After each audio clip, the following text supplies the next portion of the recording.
Alright, so I'm in my basement and I am ready to record some of those parts. And I'll show you how I do it.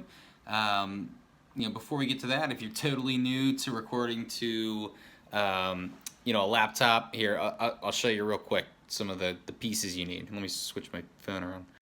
Alright, boom. That's all you really need. You need a laptop. It doesn't have to be a Mac. That will depend on the software you can use. Like, I use Logic Pro. But you can use GarageBand if you have a MacBook or whatever. You can even record on your iPhone and iPad as well. But yeah, that's all you need. Recording software with a laptop or desktop, I guess. And you need this guy. Doesn't have to be this, but you need an audio interface. And all this does is take the signal from your guitar or microphone and send it to your laptop into your recording software. Now, I've been using this, it's called a USB mic. It's this guy up here. It's a Rode USB mic. Really, it just plugs directly into the computer, and I skip this. So you should really record to a click, just so you're in time. I think most recording software has like a metronome you can use. What I try to do is I try to set up a drummer track, and Logic, I'm fortunate with Logic because they actually have some cool drum tracks you can just set up at a certain click. I mean, this doesn't have to be the final drum track. I mean, you just erase this when you're done. But this is just because I don't really like playing to a click. I don't know why. It just feels way better, playing along to a drum track. So I try to find something that, pretty much works or works good enough for the track, and I just play along to that.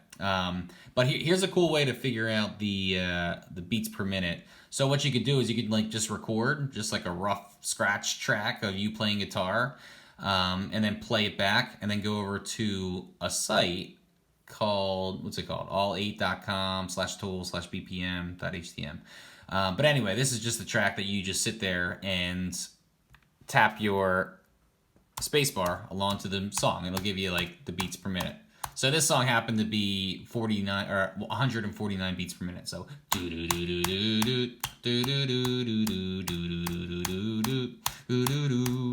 I guess I'm going a little fast, but yeah, earlier it was 149. It's a good, just a quick way to figure it out. You plug it into, your recording software, and you are good to go. So basically, I'll just create this track, look for something good. Here, I'll play the track that I picked to record over. Sounds like this. Let me.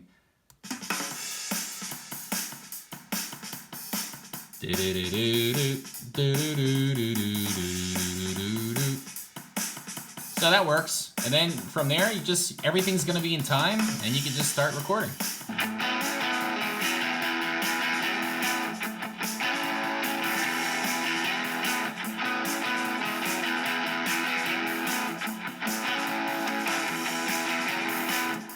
Cool. All right, so I watched some YouTube videos, and I am gonna be vlogging like a pro now. I got my screen recording. I got me down in the corner. I got my mic set up. So I think we're in business here. So we'll get into the session for the song. We already talked about this drummer track. It's just the glorified click track, right? I don't like playing to a metronome, so let's record to a drummer. Find something that works. Here's where I put my BPMs in. If you have any questions on that, I don't know if it was perfectly clear, me going through that, but I could probably shed some better light on it, or people in the comments could probably explain it better if need be.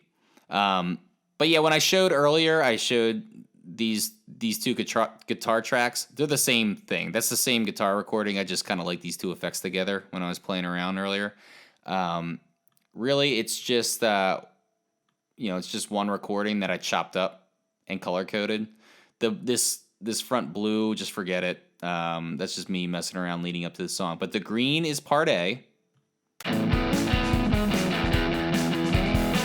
right. Teal is the part B. That's where we're gonna stick some vocals over top of.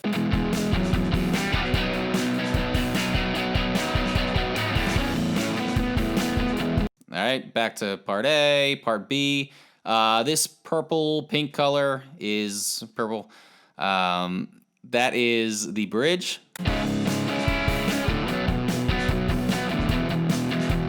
Cool, it builds up.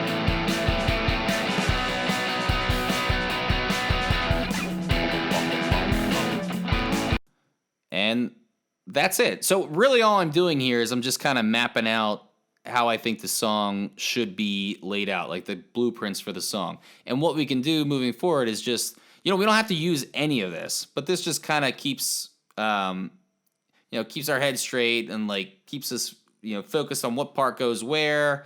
It's like the brainstorming session. If things do not work because we played to this drum track, which is in time, we can move things around. We could double things. Like maybe, this part B right here, it's like, let's put a cool solo over top of that and make it twice as long. So the first half will have vocals, the second half will have a solo. I don't, whatever. I think you get the idea of how you could make use of this.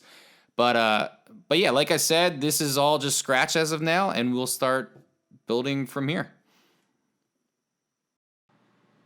So this is a rock song, so we're gonna add some bass to it. You might not need bass when you're recording. Depends on what kind of genre or what style of music you're playing. If you do need bass and you don't have a bass, you can get by with some synth. You can use an octave pedal. You can get creative.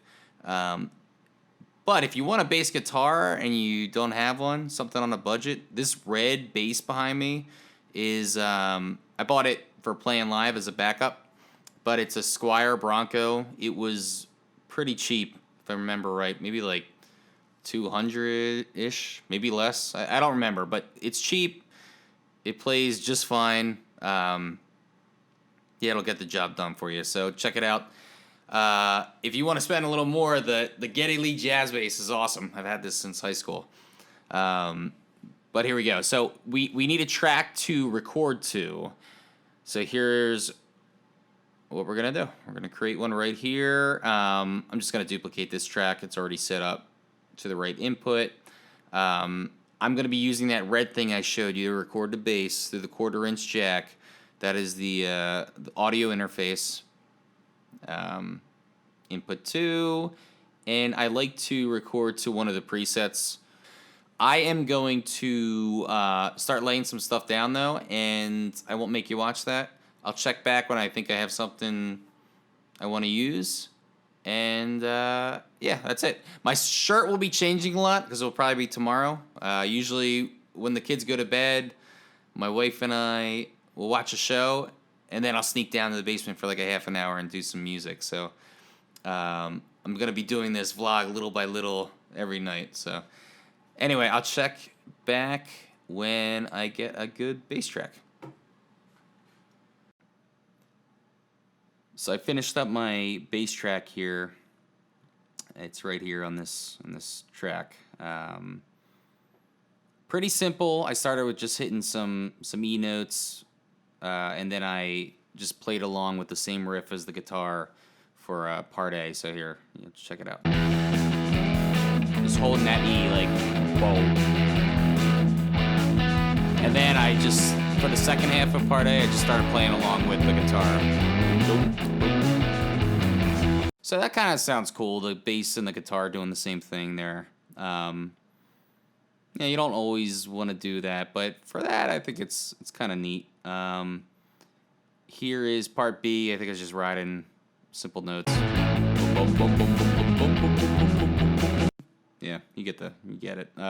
Bridge, I think I was pretty much doing the same thing, just riding some simple notes.